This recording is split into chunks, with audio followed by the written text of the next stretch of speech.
80% of my items got sold in just one day. The best part was I made $275. Wow, don't throw your stuff away, friends. Often we buy a lot of stuff and store it in our closets and garage. After a few years, we realize we don't have the need for it anymore because our children have grown up or the sizes don't fit us. So whether you're selling your house or you want to create more room, I will show you the best and the simple technique to sell your stuff in just one day and make good money. Yes, yard sale or garage sale can be a quick, good opportunity for people to find great deals in your neighborhood at a throwaway price. So before you get started, let's find what you need. First thing first, decide what items you want to sell. Think about clothing, kitchenware, any household stuff that you don't use anymore, which is using a lot of your space. Then comes setting up tables and hangers. Staging. In my case, I had some leftover wood posts that I made a cloth hanger. The process was very simple. You just make two stands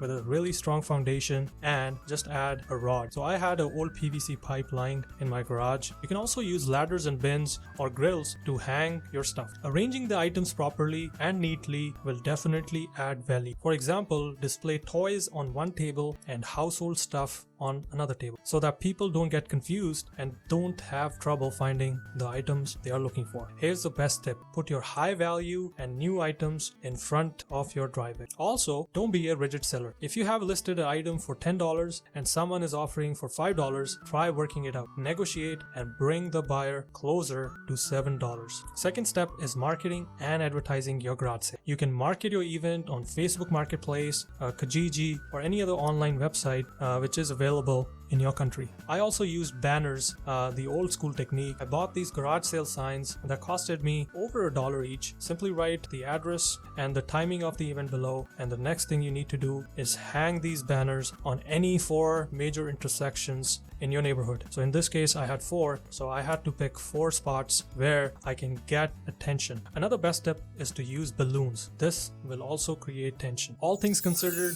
now it's time to sit, relax, and see the magic unfold. Within few minutes, I saw traffic started coming on my street. I started my sale from 9 a.m. to 6 p.m. On a busy Saturday, and 80% of my items were sold on the first day. The best part was I earned $275. So let me know in the comments how was your experience if you are planning to do this, and follow me for more tips, and do share this video. I also make content on other topics, so just scroll down my page and don't forget to follow and like my videos. Bye.